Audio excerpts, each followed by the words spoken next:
राधा राधा राधा राधा राधा राधा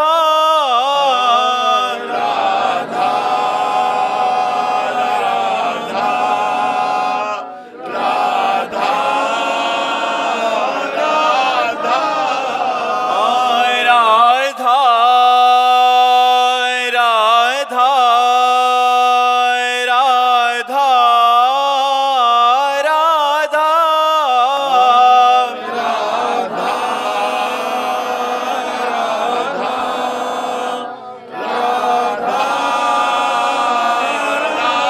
राधा राधा राधा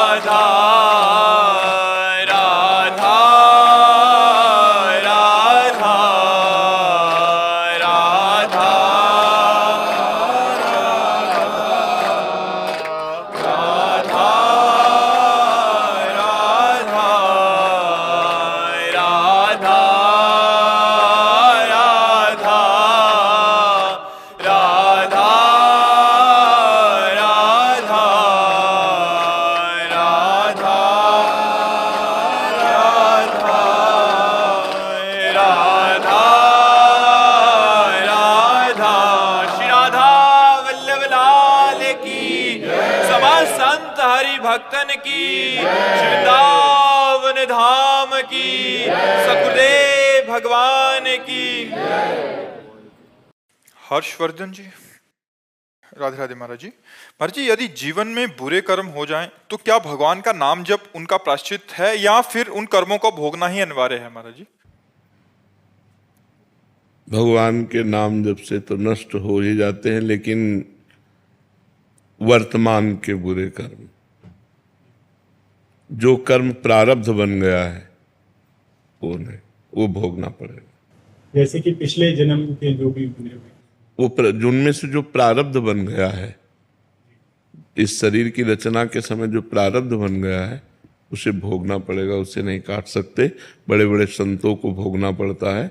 अब जैसे हम इतना डट के नाम जप करें कि पहले वर्तमान की गलतियां जो हमारी हुई इस जन्म में वो पवित्र हो जाएं, फिर पूर्व जन्म के कर्मों का जो संचित माने गोदाम जमा है वो भस्म हो जाए और प्रारब्ध को भोग लें, तब हम निष्पाप हो जाएंगे।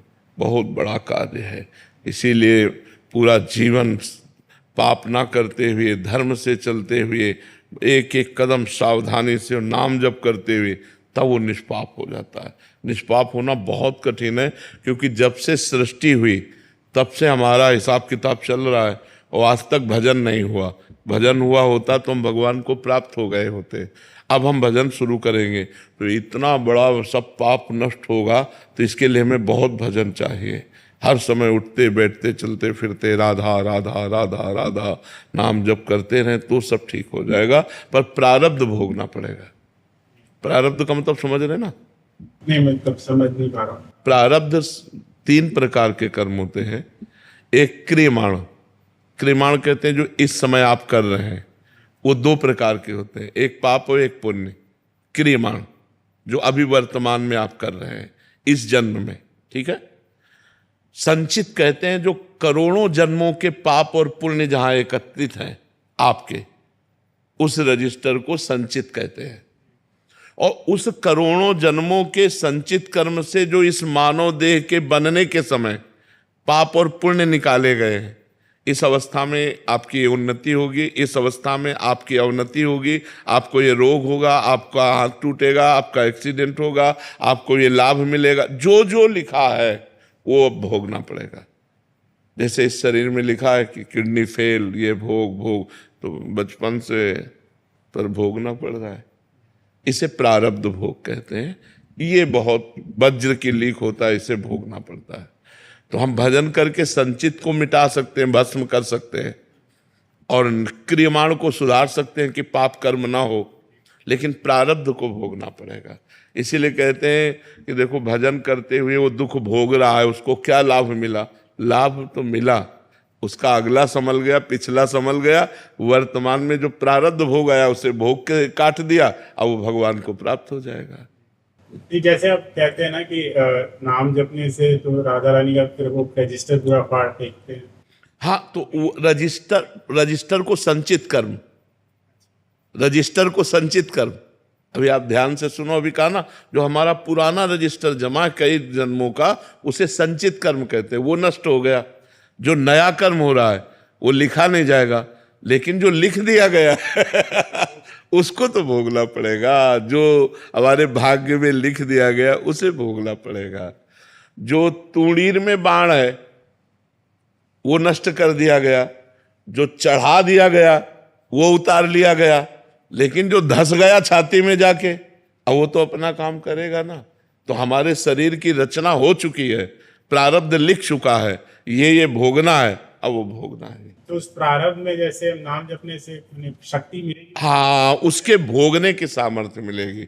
नाम जब से आपके हृदय में एक शीतलता रहेगी और आप प्रारब्ध को हंस के भोग सकते हैं। जो लोग डिप्रेशन में पहुंच जाते हैं, आप सुखपूर्वक उसे भोग सकते हैं। इतनी सामर्थ्य नाम जब से मिलेगी।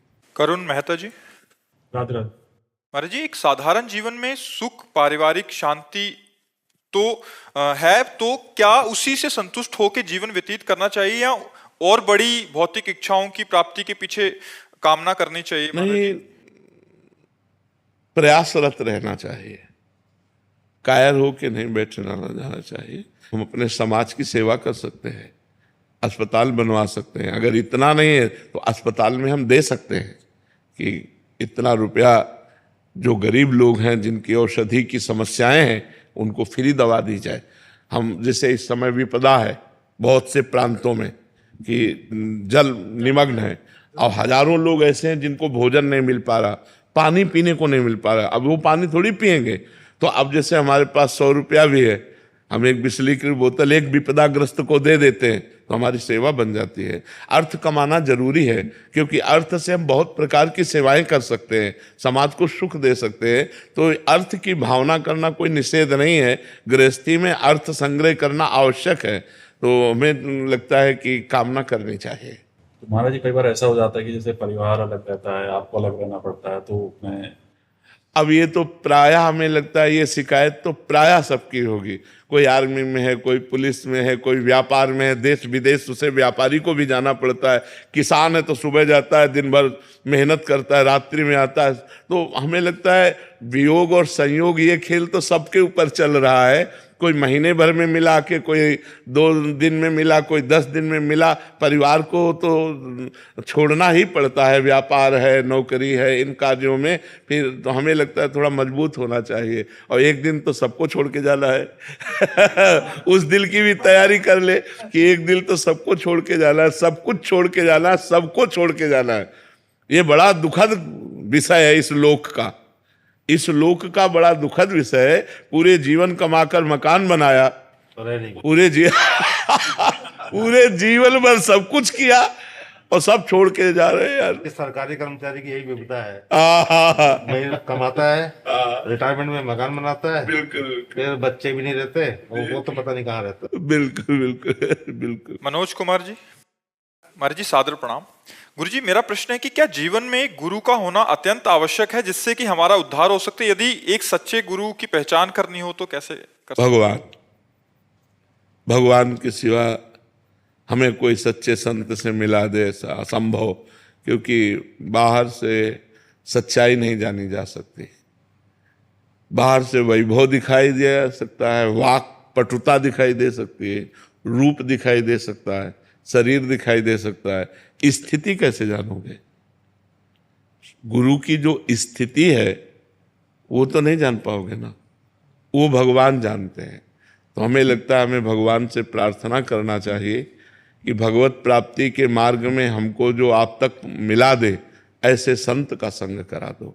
तो जब द्रवहि दीन दयालु राघो तो साधु संगति पाइए। जब भगवान द्रवित होते हैं तो संतों का संग प्राप्त होता है। साधुता और साधु भेष ये दोनों अलग अलग है। साधु वेश धारण करना सहज है, लेकिन साधुता लाना ये बहुत कठिन है। मतलब जो संतों के आचरण है वो होना बहुत कठिन है। साधु वेश तो कोई भी धारण, साधु महात्मा बाहरी बनने में थोड़ी देर, लेकिन पूरा जीवन हो गया पूरा जीवन बचपन से जो भगवान के लिए हमारे अंदर में प्रेम होना चाहिए वो प्रेम नहीं, जो भगवान के लिए हमारा समर्पण होना चाहिए जब हम देखते हैं वो हमें कमी नजर आती है। तो अब सोचो बचपन से लेके अभी तक चल रहे हैं और हमें कमी ही नजर आ रही, अपने में कमी नजर आ रही, तो कैसे? साधु का जीवन केवल भगवान ही जानते हैं, साधु भगवान को जानता है, भगवान साधु को जानते। तो हमें लगता है भगवान से प्रार्थना करनी चाहिए कि साधु से मिला दो, नहीं तो जैसे हीरों की बोरियां नहीं होती, नहीं बोरियों में हीरा थोड़ी होता है कि भाई बोले ट्रक में क्या लदा, बोले हीरा लदा बोले 1 2 4 ऐसे। अरे ऐसे संतों की जमात नहीं होती, कोई एक पाव भगत जी जो भगवान में तृप्त है, भगवान के चिंतन में डूबा हुआ है, वो पूरे लोक को पावन कर सकता है। एक महात्मा पूरे मृत्यु लोक का उद्धार कर सकता है। मम भक्ति युक्तो भुवनम पुनातु, मेरी भक्ति से युक्त महापुरुष पूरे लोक को पावन कर सकता है। सत्यरत्य सत्यरत्य सा लोकाम तारयति, ऐसी सामर्थ्य उसमें आ जाती है। राम राम राम राम राधा राधा राधा राधा कृष्ण कृष्ण कृष्ण कृष्ण। तो धीरे धीरे विषयों का त्याग और भगवान के चरणों में प्रेम, बस ये सीधा साधा मार्ग है। नौटंकी नाटक से भगवान न मिलते, मोहि कपट छल छिद्र न भावा, निर्मल जन मन सो मोहि पावा, बस ये बात है। महाराज जी, जैसे हम पूजा तो सभी की करते हैं, सभी देवताओं की। मेरे प्रिय हनुमान जी हैं, तो मैं उनको ज्यादा करता हूँ। क्या उनको छोड़ के मैं किसी और को भी अपना सकता हूँ क्या? सही बात पूछो तो एक ही तत्व है, तत्व एक ही, जो हनुमान जी वही सब तत्व है। जहां हमारी भावना ज्यादा जुड़े हमको वही प्रेम करना चाहिए। जैसे आप कह रहे हो हनुमान जी से, तो अब हनुमान जी को जो प्रसन्न करने के लिए वो राम जी के चरित्र हैं, राम जी का नाम है। जय हनुमान बोलो, हनुमान जी उतना प्रसन्न नहीं होंगे, और जय सिया राम बोलो, हनुमान जी प्रसन्न होंगे। क्योंकि हनुमान जी की प्रसन्नता है। हम जिसको प्यार करते हैं वो खुश किस में होगा, हम ये देखते हैं। तो हनुमान जी किस में खुश होंगे? रामचरित्र सुनबे को रसिया, भगवान के पावन चरित्र सुनाओ तो वो रसिया है, वो आप पर प्रसन्न हो जाएंगे। जब भगवान सिया राम जी के चरित्र सुनाओगे, राम नाम का कीर्तन, सिया राम नाम का कीर्तन, तो हनुमान जी यत्र यत्र रघुनाथ कीर्तनम तत्र तत्र कृतमस्त कांजिलम वाष्पवारि परिपूर्ण लोचनम। भगवान के पावन नाम कीर्तन को सुनकर हनुमान जी के आंसू आने लगते हैं। और वहीं वहीं यत्र यत्र रघुनाथ कीर्तनम तत्र तत्र कृतमस्त कांजिलम वाष्पवारि परिपूर्ण लोचनम। हनुमान जी महाराज जहां जहां सिया राम नाम का कीर्तन होता है वहां सुप्रवाह करते हुए गुप्त रूप से विराजमान रहते हैं। तुम अपने हनुमान जी को प्रसन्न करने के लिए रामचरितमानस सुनाओ, सिया राम नाम कीर्तन सुनाओ, भगवान की महिमा, हनुमान जी प्रसन्न हो गए। अश्मिता सिंह जी गोरखपुर से। मर्जी राधे राधे। मर्जी, संतों को ईश्वरी साक्षात्कार होने के बाद भी संत जन किसी दूसरे से नहीं कहते कि मुझे साक्षात्कार हुआ है, ऐसा महाराज जी क्यों? एक लौकिक संपत्ति अगर आपके पास है तो आप उसे बहुत छुपा के रखते हैं, नहीं रखते? सोना चांदी रुपया पैसा, आपके पास जो मूलधन है आप उसे छुपा के रखते हैं। फिर भागवतिक संपत्ति को कैसे कहा जा सकता है? कैसे कहा जा सकता है? आप विचार करो। भगवान ने हमें क्या दिया है? ये बाहरी तो प्राकृतिक है, माया जनित है। हमें अंदर क्या दिया है, ये कैसे कहा जा सकता है? इसलिए कोई भी संत महात्मा ऐसा कहते नहीं मिलेंगे। जितने भगवत प्राप्त हुए सब ऐसे हुए, सब नम्र दैन्य। 4 गाली दे दो तो सुन के चल देंगे, वो पलट कर गाली नहीं देंगे, तुम्हें शाप नहीं देंगे, तुम्हारा अहित नहीं करेंगे, क्योंकि सब में वो अपने भगवान को देखते हैं। सिय राम में सब जग जानी, वो किससे बतावें? सर्वांतर्यामी भगवान सब जानता है, इसलिए वो चुप रहते हैं, शांत रहते हैं। भगवत चर्चा, भगवत स्मरण, भगवत नाम कीर्तन सिद्ध होने पर भी यही करते रहते हैं। महाराज जी, अंदर से भावनाएं नहीं उठती, या मतलब उनमें भी सामर्थ होता है, अगर वो किसी का अनिष्ट कर ही नहीं सकते महाराज जी, ऐसा अंदर नहीं, अनिष्ट की तो जगह ही नहीं रह जाती, वही अंदर ही नहीं नहीं अनिष्ट की जगह नहीं रह जाती। आप उनका संतों का अनिष्ट कर दो तो स्वामी देखेंगे, लेकिन वो अनिष्ट नहीं कर सकते। अगर उनसे पूछा जाए तो भगवान से भी वही मनाएंगे कि भगवान इसको सद्बुद्धि दो, इसका मंगल करो, इसको तनिक भी कष्ट मत दो। ऐसा हृदय हो जाता है महाराज जी, इतना। हमारी वाणी जी में भी मंगल गान में आता हाँ, है, करत जे अनुसहन निंदक तीनों पे उन पे अनुग्रह करेंगे। हाँ, देखो अब एक हम तुम्हें कथा सुनाते हैं। श्री जयदेव जी महाराज बड़े प्रसिद्ध संत हुए हैं। जयदेव जी, उनका गीत गोविंद प्रसिद्ध है, जिसे जगन्नाथ जी सुनकर के पीछे पीछे डोलते हैं जो गीत गोविंद गाता है। ऐसी महिमा है गीत गोविंद की। बड़े सिद्ध महापुरुष। तो किसी भक्त ने उनको आमंत्रित किया, बुलाया अपने घर, तो गए। उसने अर्चना वंदना की और 4 असरफी दी। उस समय असरफी का समय था, 4 असरफी दी। अब वो लेके चल रहे थे, तो 4 लोग जो ठग स्वभाव के थे, जैसे अपने को इत्र की गंध आती है, ऐसे उनको सोना चांदी रुपया पैसा की गंध आती है, उनको समझ में आ जाता है। तो देखा अकेले जंगल के रास्ते से जा रहे, 4 असरफी बांधे, तो लग गए आसपास। जयदेव जी ने देखा, वो तो महान संत थे। उनका भैया ये है 4, खोली, तो कहा आप ले लो। चारों ने ले लिया। बोले ये बड़ा चतुर है, अभी तो दे दिया, आगे फंसा देगा हमें। बोले क्या कर? बोले हाथ पैर काट के कुएं में डाल दो। दुष्ट अपनी दुष्टता नहीं छोड़ता और साधु अपनी साधुता नहीं छोड़ता। काट दिए उनके हाथ पैर, काट के कुएं में डाल दिया। अब बोलो, उनको 4 मिली थी, वो समझ गए 4 लेना चाहते, खोल के दे दिया तो ले लेते हैं। काहे को संत को कष्ट दिया? हाथ पैर काट के कुएं में डाल दिए। अब वो कुएं से भगवान नाम कीर्तन, तो एक राजा वहां से गुजर रहा था, मधुर मधुर आवाज आई भगवान के यश की। उनका कहाँ से आ रही? बोले कुएं से। कुएं में देखा तो जयदेव जी को, तो उन्होंने निकलवाया, औषधियों का लेप करवाया, अपने महल ले गए, चरण सेवा उनकी की और पूछा भगवान मुझे भगवान की प्राप्ति कैसे होगी? ये पूछा कि किसने आपके किए? तो कभी नहीं, कुछ नहीं बोले। तो उनका मुझे भगवान की प्राप्ति कैसे हो? तो उनका संत सेवा। अगर संतों की सेवा हो तो भगवान की प्राप्ति सहज हो जाए। तो राजा ही थे, संतों की सेवा। जब सुना कि लोगों ने कि संतों के लिए खुला खजाना है, खाओ पियो जितना रुपया चाहो ले लो, सोना चांदी जो, तो जो संत होते थे वो तो केवल भोजन किए चले गए। तो वो 4 ठगों को सुनने को मिला कि यार एक राजा है, वो संत वेशधारियों को खूब माल चलाता है और खजाना खोल देता है, जितना ले जाओ। तो 4 संत वेश रखने में कितने मिनट लगते? मुंडन करवाओ, तिलक छाप लगाओ, हो गए संत, हो गए। तो अब जब गए तो जहां से संत गुजरते थे वहां दर्शन के लिए जयदेव जी को हाथ पैर कटे गए थे। तो ऐसे उन्होंने देखा, अरे बोले तो वही है, ये तो वही है जिसके हाथ पैर काट के कुएं में डाल दिए गए थे। पर हमें पहचान नहीं पाया लगता है।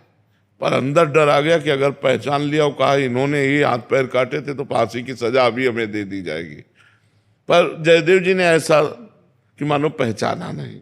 तो वो निकल गए, राजा को बुलाया और कहा ये जो 4 संत गए हैं ये हमारे बहुत प्रिय हैं। संतों की महिमा, बोले हमारे बहुत प्रिय है, इनकी बहुत सेवा की जाए। अरे अब तो जब गुरु जी के प्रिय संत है तो बड़ी सेवा, और खजाने में ले गए। और संत तो थे नहीं, ठग थे। अब बड़ी बड़ी गठरी वो अकेले नहीं उठा पाए। तो राजा ने कहा हम 4 सेवक भेज देते हैं। 4 सेवक गठरी लेकर। पर राजा को शक हुआ कि संत कभी ऐसा नहीं कर सकते। मतलब संत तो उदार चित्त होते हैं, ऐसा मतलब जितना बटोर पाए ऐसे बांध ले। पर उनका गुरु जी के प्यारे संत हैं, इसलिए संशय नहीं करना चाहिए। और 4 सैनिक रक्षा के लिए और 4 सैनिक उठवा के रास्ते में सैनिकों ने पूछा कि आज तक इतना प्यार महाराज जी ने नहीं कहीं दिखाया, महाराज जी के गुरु जी ने आपके ऊपर क्यों प्यार दिखाया? मतलब आप क्या परिचय है आपका उनका? तो उन्होंने कहा हमारे कारण केवल हाथ पैर काट के छोड़ दिए गए थे, नहीं तो मार डाले जाते, इसलिए हमको बहुत प्यार करते हैं। जो ही ऐसे कहा सोई धरती फटी और चारों समा गए। उसी इतना पाप बढ़ गया ना, तुरंत धरती फटी और चारों नष्ट हो गए। और जब जयदेव जी ने सुना कि चारों धरती में समा गए तो वो बहुत कष्टप्रद होकर ऐसे बोले, हे भगवान ये क्या? सोई उनके हाथ पैर आ गए, क्योंकि महापापी। पर हम ये संत की साधुता देखे कि वो महापुरुष एक भी शब्द ने, अपने लोग देख ले बोले यही है, लेकिन वो ऐसा नहीं बोले, उनकी विशेष सेवा कर ली। तो संतों की महिमा तो बहुत विचित्र है। जो असली संत हैं, जो भगवान के प्रेमी जन हैं, वो जो उनके प्रति दुष्टता करे वो उसके प्रति भी साधुता करते हैं। उनका हृदय ऐसा हो जाता है वो किसी का अमंगल नहीं कर सकते। फिर अपने हृदय में जो अनुभव होता है भगवान की कृपा से, तो अहंकार रहित होते हैं, इसलिए वो कह नहीं पाते कि हमको ये अनुभव हुआ हमको, क्योंकि ये कहना अहंकार से आता है और अहंकार होता है नहीं, इसलिए दैन्य रहते, सबसे दीनता का व्यवहार करते, मांग के खा लिया, फुटपाथ में पड़े हैं और विश्वात्मा भगवान उनके अधीन है, भगवान उनके अधीन। ऐसे संत होते हैं महाराज जी। उनका सामर्थ्य क्या है महाराज जी? भगवान पीछे पीछे डोलते, इससे बढ़ के और सामर्थ्य क्या हो सकती है? आप विचार करो, संतों की सामर्थ्य का विचार, बहुत विचित्र खेल है बड़ा विचित्र खेल संतों का, बहुत विचित्र खेल। एक बार नामदेव जी महाराज बड़े सिद्ध महापुरुष थे, तो उस समय का जो बादशाह था वो मुगल बादशाह था। उसने सुना जब हिंदू फकीर ये सिद्ध है तो बुलाया और कहा तुम सिद्ध हिंदू फकीर हो तो कमाल दिखाओ, और काट दिया गाय, सामने गाय काट दिया। ये विट्ठल विट्ठल विट्ठल ये सब क्या? अच्छा, जो सिद्ध होते हैं उनको ये थोड़ी पता होता मैं सिद्ध होता हूं, उनको ये पता नहीं होता मैं सिद्ध हूं, क्योंकि अहंकार को पता लगता है, उनके अहंकार होता ही नहीं है, वो तो अपने को ऐसे। अब जो ही गाय काट के कहा जिंदा करो, तो उन्होंने गाय का सर ऐसे कहा विट्ठल विट्ठल विट्ठल, गाय उठ के खड़ी हो गई। अरे बादशाह चरणों में झुक गया और उसने बड़े बड़े रत्नों से जटित एक पलंग दिया, तो उन्होंने पलंग को उठाया और नदी में फेंक दिया। बादशाह को बहुत बुरा लगा, उनका आपने पलंग जो हमने भेंट में दिया उसे नदी में क्यों फेंक दिया? बोले हमारे काम का नहीं। हम बाबा जी हमारे किस काम का? बोले हमारा पलंग निकालो। तो उन्होंने ऐसे 10 पलंग निकाल दिए नदी से, चमत्कार। अरे बादशाह चरणों में लौट गया। अब इतना सा हुआ, जय जय हुई, वहां से चल पड़े, बोले विट्ठल भगवान के दर्शन करने जा रहे हैं। अब विट्ठल भगवान के दर्शन करने के सोचा जूती कोई चुरा न ले जाए। अब आप विचार करो, इतने रत्नों के पलंग ऐसे निकाल दिए, तो उन्होंने अपनी जूती अपने गमछा में लपेटकर और कमर में बांध ली। और जब विट्ठल भगवान मंदिर में जूता प्रवेश निषेध है, जूता है, छाता है, ये चीजें प्रवेश निषेध है, तो वो जे भी विट्ठल भगवान के दर्शन करने से उन्माद में हो गए, अपने प्यारे के दर्शन से नाचने लगे। अब नाचने में गांठ खुल गई और जूता वहां गिरे, तो वहां के जो विट्ठल भगवान के सेवक थे ना, उनको धक्का मार करके उनको पीट करके बाहर। क्या लीला संतों की समझ में आवे? एक जगह इतने बड़े त्यागी हैं कि करोड़ों अरबों रुपए के रत्नों का पलंग फेंक देते हैं, और 2-4-5 रुपए की उस समय जूती मिलती होगी, उसमें संतों की सामर्थ्य और संतों की लीला ये समझ में नहीं आ सकती। बस उनकी शरण में हो जाए, सोई पार हो जाए, सोई पार हो जाए। अब अकबर बादशाह ने बुलाया तुलसीदास जी को कि आप सिद्ध फकीर हो, आप कोई चमत्कार दिखाओ। उन्होंने कहा हमको तो कोई चमत्कार नहीं आता, हम तो राम राम जपते और रात दिन पड़े रहते भगवान के सहारे। बोले चमत्कार दिखाओ। बोले हम कह रहे हैं हमारे को कोई चमत्कार नहीं आता, हम तो सिर्फ राम राम कहते हैं और भगवान के भरोसे रहते हैं। उनका जेल में डाल दो।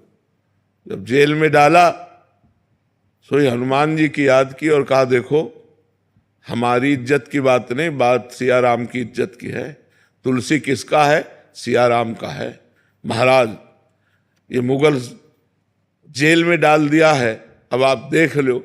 हनुमान बाण की रचना करके जे ही गान किया, लाखों बानर ईंट से ईंट बजा दिया, पूरा जेल को उखाड़ के।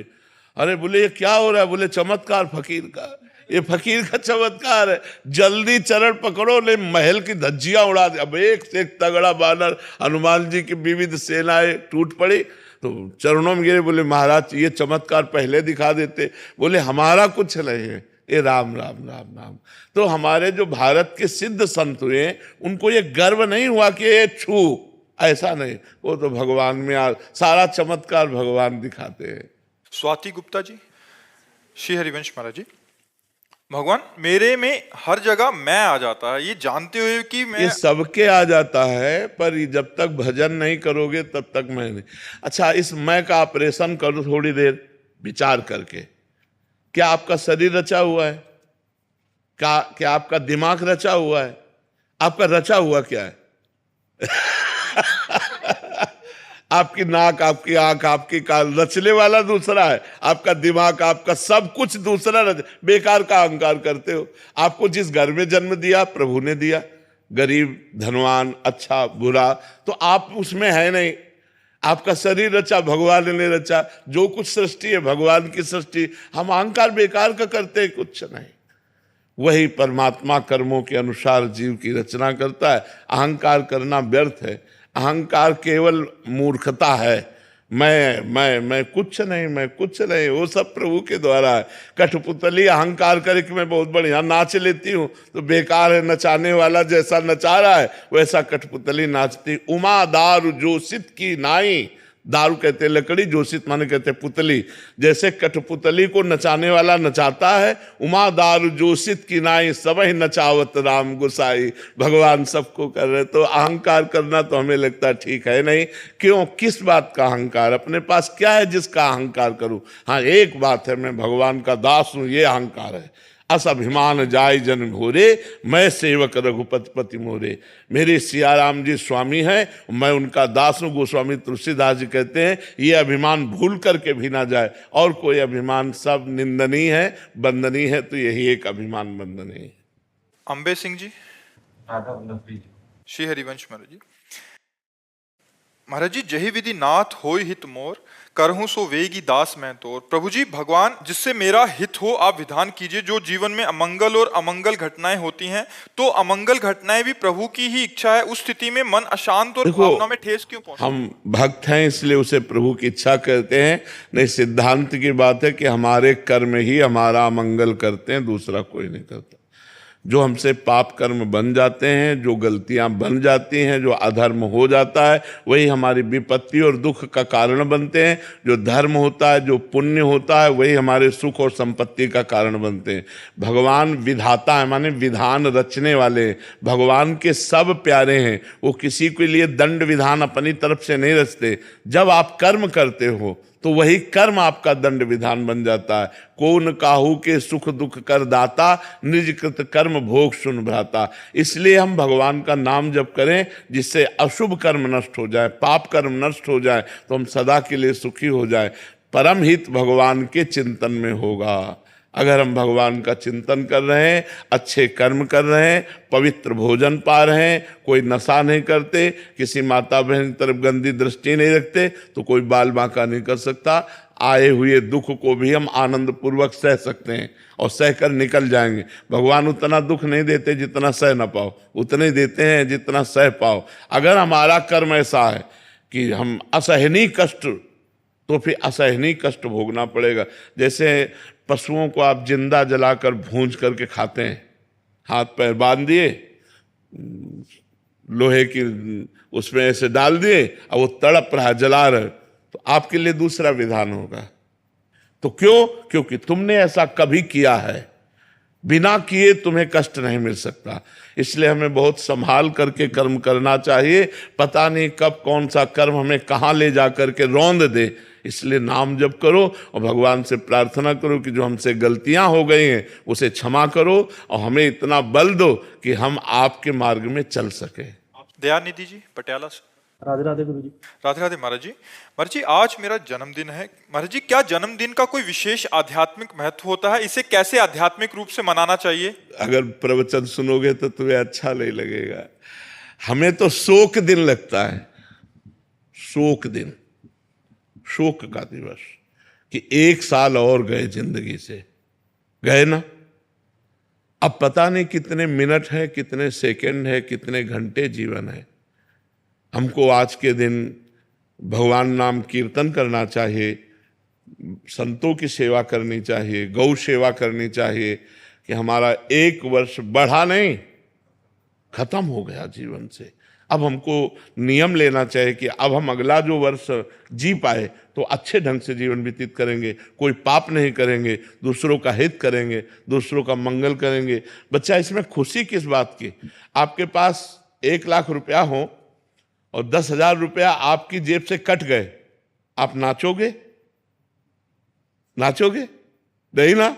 हाँ, तो आपके जीवन की एक नियत संख्या की श्वासें 1 साल की कट गई। अब इसमें क्या, 1 साल जिंदगी का गया, अब हमारी जिंदगी कितने साल है, कितने मिनट है, पता नहीं है। इसलिए मुझे वो समय तो निश्चित ही है मृत्यु का, वो तो टलने वाला नहीं। जितने दिन, जितने घंटे, जितने मिनट हमें दिए गए उनमें कम ही हो गया, इतना कम हो गया, पता नहीं कितना रह गया। राधा राधा राधा राधा राधा। तो जन्मदिन अगर मनाओ तो नाम कीर्तन करो, पवित्र भोजन मनाओ, रिश्ते नातेदारों को पवाओ, संतों को पवाओ, गौओं को चारा डालो, ऐसे मंगलमय कार्य करो। तो जन्मदिन उत्सव, नाम कीर्तन करो, भगवत कथा करो, संतों के जहाँ है 100-200 संतों को भोजन पवा दो, जहाँ भूखी गौएं हैं उनको चारा दे दो। जैसे इस समय विपदा चल रही हमारे देश में, जगह जगह बाढ़ आ रही, अब वृंदावन में हजारों लोग भूखे हैं, ना तो पानी है ना बिजली है, सब कटी हुई है, हजारों लोग अपने अपने मकानों पर भूखे हैं। कुछ लोग सब मिल करके, हम लोग मिल करके ऐसी व्यवस्था, पैकेटों में भोजन बना बना करके, कुछ ऐसा जैसा भगवान सामर्थ्य दिए हैं, वो जैसे दूध है उबाल करके सब व्यवस्था करके जा जा के नावों से सबको, कई अपने सब संतजन लगे हुए हैं, सब कर रहे हैं। तो हमें लगता है ऐसी विपदा में जरूर सहयोग करना चाहिए कि जैसे हमारा भारत के कई प्रांतों में बाढ़ आई है, जो जहाँ है अगर अर्थ है तो ऐसी व्यवस्था कर ले कि 50 लोगों का भोजन बनाया, नाव में रखा, पहुँच गए, 50 लोगों को पवा दिया, वो विपदा में फंसे हुए हैं। तो हमें लगता है जन्मदिन तभी सार्थक है जब दूसरों का मंगल किया जाए, दूसरों का हित किया जाए। राधे राधे महाराज जी। महाराज जी, कोई मेरे मन को ठेस पहुंचाता है तो मैं सामने तो कुछ नहीं बोलती, पर मन ही मन बहुत अपशब्द बोलती हूँ, बुरी बातें सोचती हूँ महाराज जी। बाद में बहुत बुरा लगता है, और महाराज जी इससे क्या मेरा पाप बनता है महाराज जी? और नहीं, मन का तो पाप नहीं बनता, लेकिन जलन तो होती है आपको, जलन तो होती है ना आपको। और आपका मन गलत संस्कारों में जा रहा है ना, कि इसका पतन हो जाए, इसका ये हो जाए, इसका ये हो जाए, तो वो गलत चिंतन जो हो रहा है उसका होगा कि नहीं होगा, वो आपका पतन कर देगा, वो आपको गिरा देगा। इसलिए जब कोई हमको कटु शब्द बोले तो हमें भगवान की तरफ चिंतन करना चाहिए कि ये कोई हमारा पाप है जो सामने वाला हमें पवित्र करने के लिए कटु व्यवहार कर रहा है। राधा राधा राधा राधा राधा, मन कह रहा नहीं है बुरा, राधा राधा, हमसे कोई गलती हुई तभी ये व्यवहार हमसे हो रहा है। कौन काहू के सुख दुख कर दाता, निज कृत कर्म भोग सुन भ्राता। भक्त हैं, आध्यात्मिक मार्ग में चलने वाले हैं, हमें विवेक के द्वारा अपने को बचा लेना चाहिए, विवेक के द्वारा शांत होकर निकल जाना चाहिए। जब एकांत में मन हमारा इधर उधर करे, उस समय नाम जप के द्वारा उसे रोकना चाहिए। राधा राधा राधा, नहीं नहीं भाई, मेरा ही कर्म ऐसा है, राधा राधा राधा राधा, ऐसे। राधे राधे महाराज जी। महाराज जी, मुझे झूठ बोलने की बहुत आदत है। यदि कोई परिस्थिति में मुझे गलती मेरे से हो जाती है, और कोई कलिकाल का एक प्रभाव है, कलिकाल का प्रभाव है। झूठे लेना, झूठे देना, झूठे भोजन, झूठ चबेना, इसका प्रभाव है मिथ्या, तभी आप पर अधिकार करेगा। झूठ पर कलयुग का अधिकार है।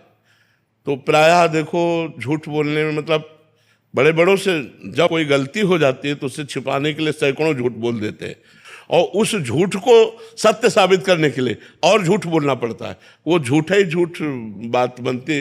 वैसे सत्य बोलना परम मंगलकारी है, पर बड़ा कठिन है।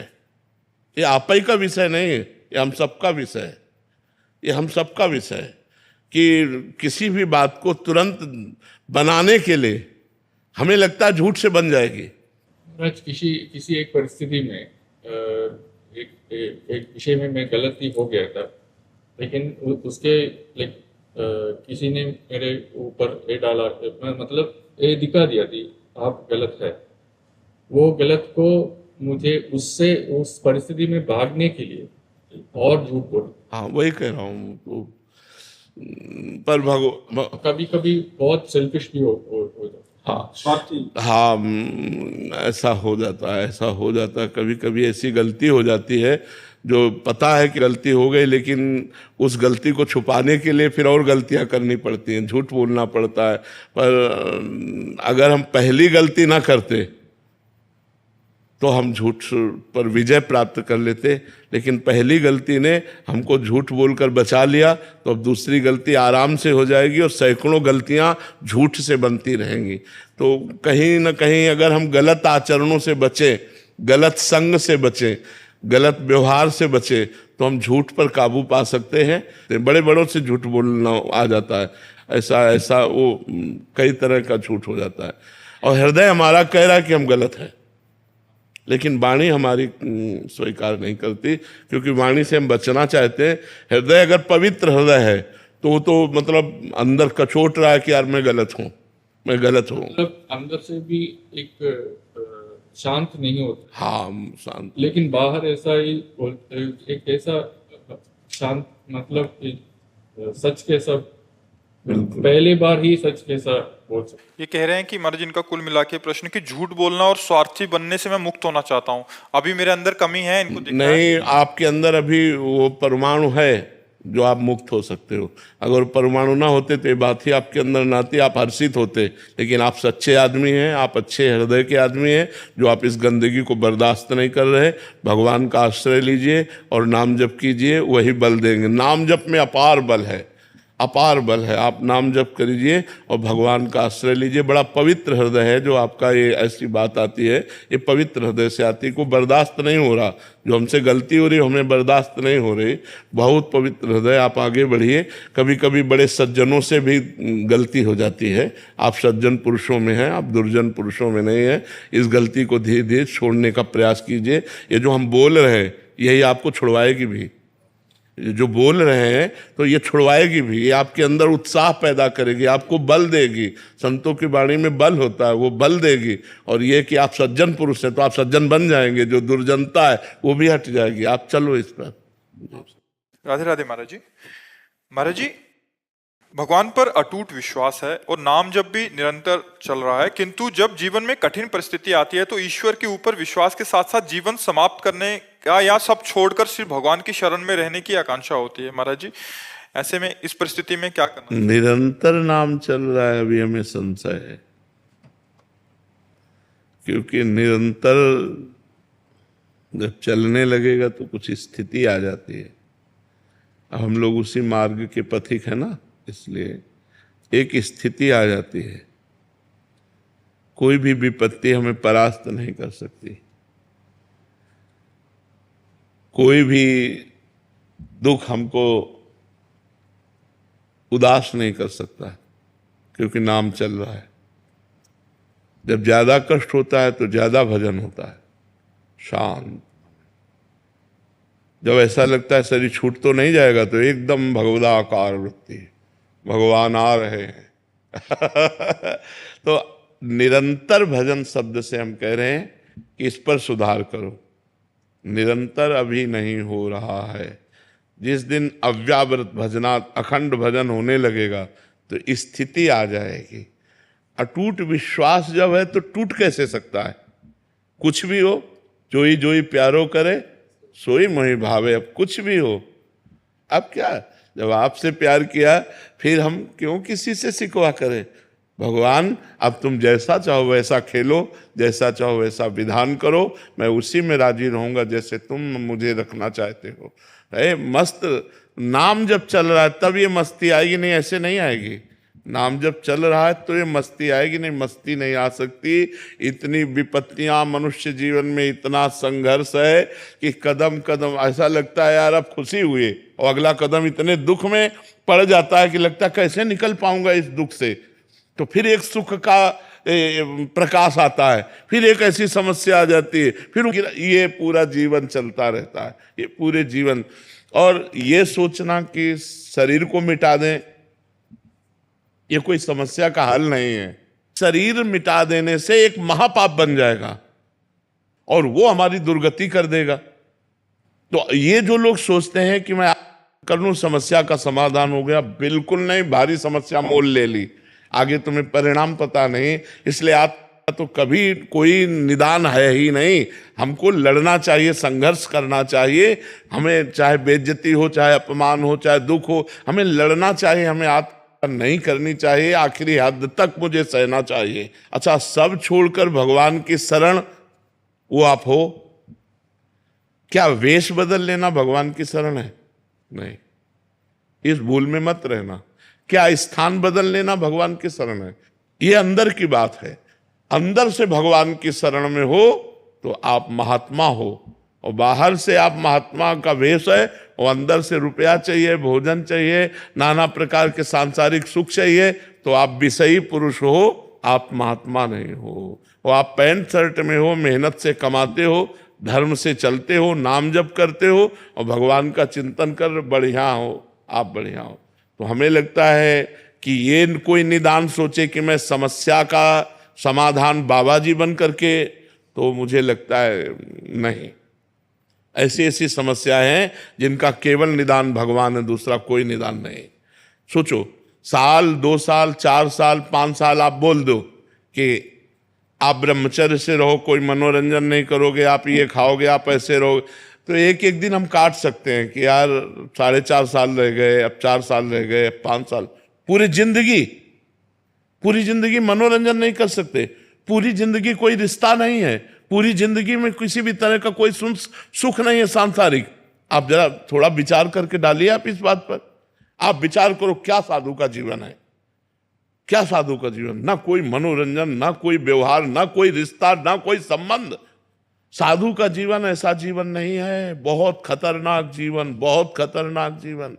ये न सोचो कि बहुत आनंद में जीवन कटता है, बहुत कष्ट में जीवन कटता है सच्ची साधुता के लिए। और जो निकल गया सो मुक्त हो गया, और नहीं फिसल गया तो फिर आओ नया जन्म, फिर साधना करो, फिर भजन करो। इसलिए कोई समस्या से भागे कि मैं समस्या का निदान साधु बन के पालूंगा, तो भूल मत करना, बड़ी समस्या है। मतलब ये कोई ना सोचे कि संत बनना सहज है, बिल्कुल नहीं, बिल्कुल नहीं।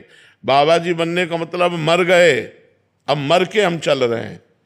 जीवित मर जाए उलट आप में समाए, यही दिलगिरी है। मरा हुआ पुरुष महात्मा होता है, जिसका मन मरा, जिसकी इंद्रियां मरी, जिसकी कुछ नहीं चाहिए, जा ही न चाहिए कबहू कछु तुम सन सहज सने। तो ये दोनों बातें आप कर लेना या समस्या में फंसकर बाबा जी बन जाना, ये दोनों बातें समाधान नहीं है। समस्या से लड़ना समाधान है, और वो आप तभी लड़ सकते हैं जब आपका भगवान का भरोसा दृढ़ होगा और नाम जप करोगे, तो कोई न कोई रास्ता भगवान ऐसा निकाल देंगे जिससे आप समस्या से बच जाएंगे। नहीं तो समस्याएं पीस डालती है, अंदर ही अंदर खोखला कर देती है, आदमी चिंतन से परेशान हो जाता है, और जब परेशान हो जाता है तो उसे एक ही रास्ता नजर आता है, और वो रास्ता है नहीं, वो और परेशानी पैदा कर देगा अगले जन्म में जा करके। इसलिए नाम जप करो और सहन करो और लड़ना सीखो। हमको विपत्ति, दुख, संघर्ष करना पड़ेगा, हमको लड़ना पड़ेगा, इनसे विजय प्राप्त करना पड़ेगा। हार जाऊं तो भी लड़ना पड़ेगा, हमारे पास कोई रास्ता नहीं है। हमको इन दुख और विपत्तियों से लड़कर पार होना ही है। महाराज जी, हमें लगता है कि कोई ऐसा साधन मिल जाए जिससे तुरंत झट से हमारे दुख दूर हो जाएं। अवश्य में भोक्तव्यम कृतम कर्म शुभाशुभम। अपने कर्म को जीव को भोगना होगा। ये जब भगवान कह रहे हैं तो और की हम बात कैसे माने? भगवान कह रहे हैं ना, अवश्य में भोक्तव्यम कृतम कर्म शुभाशुभम। भोगना होगा।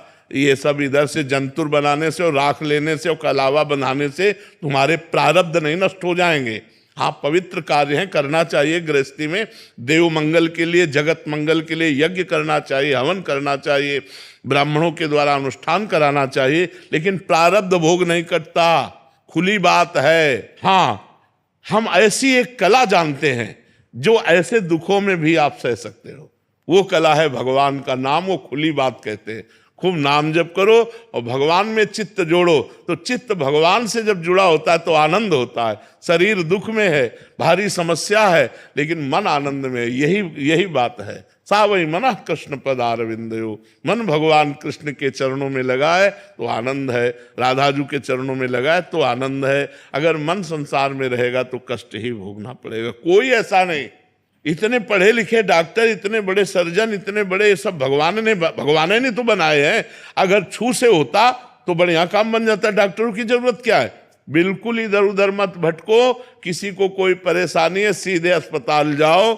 जैसे हम दवा करवा रहे हैं, टेबलेट खाते हैं, डायलिसिस करवाते हैं और भगवान की शरण में पड़े और नाम जप करते हैं।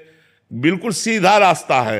हाँ, कुछ ऐसे मंत्र हैं, यदि सकामता पूर्वक उनका अनुष्ठान किया जाए तो कुछ दर्द को कम कर सकते हैं, समस्या को कम कर सकते हैं, मिटा नहीं सकते, मिटाने की सामर्थ्य नहीं।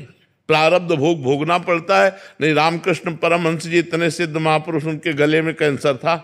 बड़े बड़े महापुरुषों के जीवन में कष्ट पाया गया। भाई जी हनुमान प्रसाद पोद्दार जी के हाथों में तो ये बड़े बड़े कष्ट सहने पड़े। ये छूछा से नहीं जाते भैया। खूब राधा राधा नाम जप करो, सह करके निकल जाओ, बस ये बात है। महाराज जी ऐसा कहा जाता है वहां गए लड़का हो गया, यहाँ गए ये ठीक हो तो लड़का होना होगा तो कहीं जाओ चाहे ल जाओ, हो जाएगा। और नहीं होना होगा तो चाहे जाओ चले जाओ, नहीं होगा। वो संयोग होता है। जैसे देखो, आपका कोई काम नहीं बन रहा था, आप हमारे पास आए, अब वो संयोग बन गया आपके कर्म का और काम हो गया। बोले जय बाबा की। वो प्रेमानंद से नहीं बना, वो तुम्हारे कर्म का संयोग था, वो तुम्हारे कर्म का संयोग था। बिल्कुल समझिएगा, ये आज नौटंकी नाटक नहीं, खुली बात है। आपका कर्म आपको सहयोग दिया तो आपका काम बन गया। आपका कर्म आपको सहयोग नहीं देगा तो काम नहीं बनेगा। एक हमारे जीवन की धारा है, उसमें दुख सुख दोनों किनारे हैं। हमारा जीवन इसमें होता हुआ जाएगा, कभी सुख कभी दुख, कभी सुख कभी दुख, ऐसा चलता रहेगा। कोई मिटा नहीं सकता यार, हमारी समझ में नहीं आता। तो महात्माओं के पास क्यों जाना चाहिए महाराज जी? सुकृत बढ़ते हैं, बुद्धि शुद्ध होती है, प्रारब्ध को सहने की सामर्थ्य आती है, आगामी हमारे जो कर्म हैं वो सुधर जाते हैं, पीछे के जो कर्म हैं वो भस्म हो जाते हैं, प्रारब्ध भोगने की सामर्थ्य आती है। हमें तो लगता है हमारी मनोकामना पूरी हो जाएगी, चलो चलते हैं एक बार तो, क्योंकि हर कोई प्रार्थना तो करता ही है महाराज जी। 100 में से 50 तो करते होंगे, हाँ मैं पास हो जाऊं। तो ये कर्म है कि नहीं है? ये भी तो एक कर्म है। उनका सत्कर्म बना, वो नंगे पैर चल करके आ रहे हैं या जूता पहन करके आ रहे हैं या किस भावना से आ रहे हैं, और भावना से आए और संत दर्शन की कामना की, तो ये कर्म भी तो बना उनका। इस कर्म से उनको लाभ नहीं मिलेगा। मान लो संत दर्श को चालिए तज माया अभिमान, जीव जीव पग आगे बढ़े कोटिन यज्ञ समान। तो कोई आ रहा है 1000 कोस से, कोई 500 कोस से सवारी में धक्का खाते हुए ऐसे, और रोड में किनारे खड़ा है रात्रि भर, तो ये उसका तपस्या नहीं बनी, ये उसका परम पवित्र कर्म नहीं बना। अब ये कर्म कामना पूर्ण कर दे तो प्रेमानंद उसमें कहाँ है? ये उसका कर्म है, ये उसकी मेहनत है, ये उसकी भावना है, ये उसकी श्रद्धा है, ना कि हम हैं। अब उसको लगेगा कि हम प्रेमानंद के दर्शन के हमारा काम बन गया। नहीं, तुम्हारी मेहनत, तुम जो सैकड़ों किलोमीटर चल करके आए और खड़े रहे घंटों, और फिर इसके बाद दर्शन हुआ, तुम्हें आनंद लगा, ये तुम्हारा कर्म तुमको सुख दे रहा है। नहीं तो देखो, अगर हमारा कर्म बिगड़ जाए तो हम कह रहे हैं फिर हमको कोई सुख नहीं दे सकता। हमारा कर्म, संतों के पास जाना, संतों की दंडवत करना, उससे पाप नष्ट होते हैं, पुण्य बढ़ते। संत दरस जिमि पातक टरई, पाप नष्ट हुए तो दुख का नाश हुआ, सुख बढ़ा। ये तो सिद्धांत है, इसमें कोई चमत्कार थोड़ी है, ये तो सिद्धांत है ऐसा।